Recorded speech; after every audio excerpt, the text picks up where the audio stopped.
Well, good morning. We're talking with Randy Bachman, Bachman Turner Overdrive, and from the Guess Who. I mean, this is an honor for me. This is nice. I like this. This is good. Good morning. Good morning. Thank you. Yeah, I'd like to hear everybody else hear you too. Okay. So you're the authentic guy. You're the real guy that was in Bachman Turner Overdrive, right? Yes. No, there's no other a guy we're trying to trace down right now in Austin, Texas, who's rung up a bunch of bills saying he's me, and there's two other guys in jail who've said they're me, but you have the real me. Okay, all right. Well, this is a big honor because I grew up listening to the Guess Who, of course, and Bachman Turner Overdrive on A-Track, Yeah. So I'm Not Fragile album, one of my favorite albums. Taking Care of Business, great song. It dances. Every party has Taking Care of Business. It's kind of like a national institution, kind of like Proud Mary and the whole bit. Yeah. Let me ask you first. Okay, you're going to Turtle Lake. You're going to be appearing there. Is the band? It's the Randy Bachman band, right now? Yes. Okay. Now, is the band going to do the optional thing, which is appear nude, or are you guys going to be fully dressed? No, I think my hands might be nude. That's all. That's good. That's good. I'm just curious because you kind of wonder how many bands actually participate with it. Have you ever done a nudist thing like this before? No, and I didn't realize that this was the one. Oh, really? You only just told me now. I won't be showing up. No, I'm just kidding. A lot of these festivals, when you're on stage, you look down there. Most people are nude, anyways. It's just not publicized. Yeah, that's true. You got a point there because I never thought about most that. Most guys have their tops off. Most girls come and take them off in front of the stage or something. It gives you a little thrill, something to keep going in the hot sun. Yeah. I never thought about that. You're right because that's most concerts. The girls throw their things up there anyway. So. Yeah, and they're shooting water out of these big fire water hoses and stuff. So that'll be nothing new from you guys then, right? Now you've never played there before, then I take it. No. Okay, so that'd be cool. It'll be a first. Tell me about your new album. Well, it's only about 3 days out in Canada, and getting great reviews. The first single has got my buddy Neil Young on it with me. It's called Made in Canada, and it's doing great. It's just been out a week, and we were the topmost added AOR last week, and this week we're 60 with a bullet in Canada, and we're just preparing now for the U.S. release, which I hope will be really shortly. We've got 3 different labels kind of bidding and discussing releasing it on us, so you try to get the best deal, which is not necessarily the most money. It's the best belief. You want a belief system. You want a really good team of people. So that'll happen real soon. Now, it will be out in America when, do you know? No, I'd say in maybe a month or two. Okay. Any special songs we should look forward to hearing here in America? Well, it's quite an unusual album. You know how sometimes guys do a tribute album, like Michael Bolton doing the suckiest, sickest love songs of all time. You know that last album of his? Yeah, or Huey Lewis Which and the News. wasn't bad, but it's just, man, the whole thing was just too much to take. And yeah. I thought, gee, I'd like to do a tribute album, but rather than say, here's my tribute album, all my favorite rock tracks, and have like Johnny B. Good and Brown Sugar and stuff like that you already mentioned, right. I thought I had a whole bunch of original songs. And usually in describing it with my band, I'd say, play this song like Fire, like Jimi Hendrix, and play this song like Brown Sugar, because we don't read music. It's just I need to give them some sort of soundscape to copy. And when we started to do that, I thought, gee, I'll leave these songs. I'm using kind of classic riffs and grooves to set up these songs. I'm just going to leave them. So consequently, what I have is an album that's quite diverse in the fact that it represents different sound styles and grooves from the 60s, 70s, and 80s with all original material. And I've had a lot of people call me and now asking me, is this song like Whiter Shade of Pale, or is this song like Roll On Down the Highway, or is this song like Taking Care of Business, or is this one like Your Love's Like a Hurricane, like Neil Young? So truly the song I'm doing with Neil Young is obviously a Neil Young kind of thing. We're playing like Crazy Horse. We flew down there just a month ago and did this track called Made in Canada, and he was recording Crazy Horse at the time. We didn't even take our gear. We just used Crazy Horse's gear. It was all set up in his studio. Oh, really? So that's kind of the fun thing about the album. It's got reminiscences of, I think it's a great radio album. You can play a song on any format in radio because it's kind of reminiscent of all the styles that have been rock radio in the last 3 decades. Now, when you're working with Neil Young, is this for the whole album then? No, he just played on a track. Okay. It's called Made in Canada, which is quite incredible. It's an up-tempo song, and it's about he and I growing up in Canada. And he plays lead guitar with it and sings along with me. And it's one of those rare moments where he wouldn't let me do any overdubs, and it's live off the floor. And on the end of the song, which is a 4-minute song, he tacks on about a 5.5-minute blistering, blazing, sonic, bombastic guitar solo, which I just left. And people are really tripping on it over here in Canada. They just love it. Yeah. Well, I had to edit it down to about 4:30 to have a radio cut, and then we put the long version on the album. But a lot of stations up here are playing the full long version.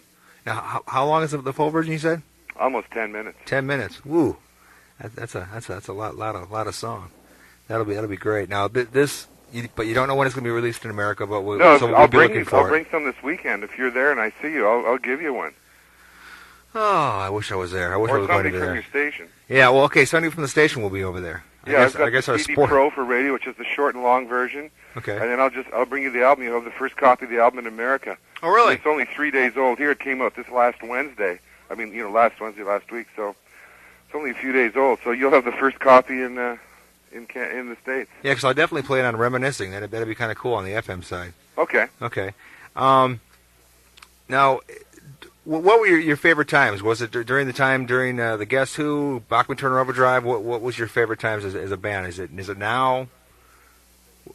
Well, man, that's like saying what's my favorite song. I know. Kind of an open question. There's so many favorite times that most people lived through, but I was there. Yeah. So, like, going to England in '67 with the early Guess Who was absolutely the most incredible time to go to England. Nobody had really broken worldwide, but they were, all famous in my mind, and it was just beginning. And, when you go to a club, you'd see The Who, The Stones, The Yardbirds, Cream, Hendrix. I mean, everybody was just kind of starting then. Yeah. It was a wonderful time. Then we came back from England after that to another great time with '68, '69 in the States, and we were able to play all the pop festivals and not just witness the flower power hippie movement, but be there playing gigs at it. So my whole life's been one wonderful movie, so to speak, where I was kind of part of the soundtrack. And it's basically rock music through the '60s, '70s, '80s, and '90s in Canada and America and the world, actually. And there's so many favorite times, like doing festivals where nobody really was a superstar yet. Yeah. And playing on the same show with, Zeppelin and 10 Years After and Hendrix and Chuck Berry and Jerry Lee Lewis, and I was with either the Guess Who or BTO and Frampton and the Doobie Brothers, and man, it was an unbelievable time. It's like one big blur to me. It seems like a long weekend. It doesn't seem like 3 decades. Yeah. Well, it had to be kind of cool though to be with your brother too, as far as with Bachman Turner Overdrive. Now, was that a kind of I mean, some brothers are rivals and they have a lot of trouble, working with each other. Did you guys have trouble working with each other? Or? Well, if you got any brothers, you know the answer to that question. Yeah. Okay. All right. I've got 2 sons, so I know. Yeah. Well, you can see that with your 2 sons. There's this unwritten law of how they get along and love each other because it's blood. Yeah. But when they disagree and one's older than the other, there's this sibling kind of thing that goes on. But like you're right. I mean, it's really something to be around. I was the oldest brother and had 2 of them in early BTO. And so it's really something to be traveling the world. It's kind of like... oh, yeah, Tim and Robbie. Okay. Yeah, it's kind of like you're a Boy Scout leader, and you've got scouts, with you who are a few years younger, and you're taking them into the wilderness or the woods, and like we'd go to Tokyo or Germany or England, and they were like totally just right out of high school. I had already been there with the Guess Who, so I was kind of like the tour guide, so to speak, and I'd kind of tell them where to go, what to do, and kind of like had been there before. But it's really fun to share it with somebody that you're that close to. Because when you go home, or when you write home, you cannot put it into words. There's some things that just have to be experienced with your whole mind and body and soul, and they were there experiencing it with me, and it was great to share it with them. Okay, Randy, as far as now with you being with the Guess Who and being with the Bachman Turner Overdrive, now it's the Randy Bachman Band, you're going to be doing all the songs that you wrote while with the Guess Who and Bachman Turner Overdrive, or... Yes, when people come to see... me and my band, it's kind of like a trip back through the late 60s and all through the 70s. And I think my main gift that I've been given in life is as a songwriter. And so I'm really proud to play all the songs. So people, when they come out there, they'll be hearing No Sugar Tonight, These Eyes, She's Come Undone, No Time, American Woman, Laughing. I see you wrote all the good ones. Let It Ride, Taking Care of Business, You Ain't Seen Nothing Yet, Hey You, Taking Care, I already said the... no, not Fragile. Did you write that Looking one? Out for Number One. I mean, they're just... Yeah. And then I do some stuff for my new album. So it's kind of a really great mixture of new and old stuff. And my new band plays it with real verve and energy, and they sound very close. I think we sound closer to the original records than some of the bands that are out there now touring as the Guess Who and maybe as BTO. Yeah, it's good you got a band together because I mean, there's actually people out there like Casey from the Sunshine Band, actually going out there doing stuff with karaoke. I mean, you know, that's kind of sad, you know. So no, my band really rocks. That's great. That's great. The question I want to ask you now, I was told something that when you guys first started touring as Bachman Turner Overdrive, you were just known as Bachman Turner. Yes. You added the overdrive on. What made you add the overdrive? Well, you know, we wanted a name, and the record label suggested I use my name because it was recognizable from being, you know, under the Guess Who songs and in the Guess Who. Right. And there were 3 Bachmans and a Turner, so we called ourselves Bachman Turner. But that was the era of Fields and Cross and Brewer and Shipley, which were 2 guys that showed up with a mandolin and a flute, and the other 2 showed up with acoustic guitars and played what in those days were called coffee houses, these little places that held 150 or 180 people with little round tables, and they sipped coffee out of these little tiny vessels. I don't know what they're called, little mugs. And so we would be booked in these things, and we'd be setting up, and the guy'd say, "What's all this gear?" And he'd think we were supposed to be there with 2 acoustic guitars. He thought it was 2 guys, you know, Bachman and a Turner. Yeah. And I'd even say to him, "This is not Brewer and Shipley or Seals and Cross." And we'd set up and just blast, and would actually be blowing these little vessels, these little cups off the table. And after, you know, being fired 3 or 4 times in a row, our record label said, "You need something to show that you're playing this heavy music because everybody thinks you're a folk act." And we were in, I think, Windsor, Ontario, or Detroit. You know, it's like twin cities there on the border. Right. And we were crossing, so I'm not sure which side of the border it was on, but we went into a truck stop. Actually, I think it was in Detroit. And we were paying our bill. You know, it was late at night, 2 or 3 in the morning, and we had done a gig, and we were driving to the next gig. And in this truck stop, I saw a trucker's magazine called Overdrive right at the cash register, and I picked it up and looked at it and said, "This is really cool." And the book fell open at the middle, like where there's normally like a Playboy centerfold, and it was a big centerfold, and it was a guy in his truck showing the chrome wheels and leopard skin inside and his stereo, and he had a little television set and everything. I thought, well, this name, Overdrive, is really cool. This is a cool book. And I said, this would be a great title for an album. And Turner looked at me and said, "No, it's a great title for our band." Okay. And I called the label the next day, and I wrote this down on a napkin. You know those tall napkins? They're in those tall chrome things that are in the restaurants. Yeah. And I wrote down Bachman, and under it I wrote down Turner, and under that I wrote down Overdrive. Because there wasn't room to turn the napkin sideways on this little counter with a cash register and all the books. So I phoned the label the next morning and said, "I've got a name. It's great. It tells you what the music's like. It's Overdrive. So we're going to be called Bachman Turner Overdrive." And they said, "That's the longest name in show business. Nobody will ever remember it. It's ridiculous." And I said, "Well, how about BTO?" Because it was right there, one under the other on this napkin. And they said, "Well, that's pretty good." I said, "Well, we want to use both." They said, "Well, as long as you've got a short form name initials." Because then Chicago was CTA, Chicago Transit Authority. They were calling Crosby, Stills and Nash CS&N. Right. So when I came in with BTO, they said that's absolutely perfect. So we put out our first album with BTO, Bachman Turner Overdrive, written long form around it, then Overdrive gear, and in the middle we put BTO, and suddenly it became a worldwide recognizable logo. So we were very fortunate that all those things fell into place.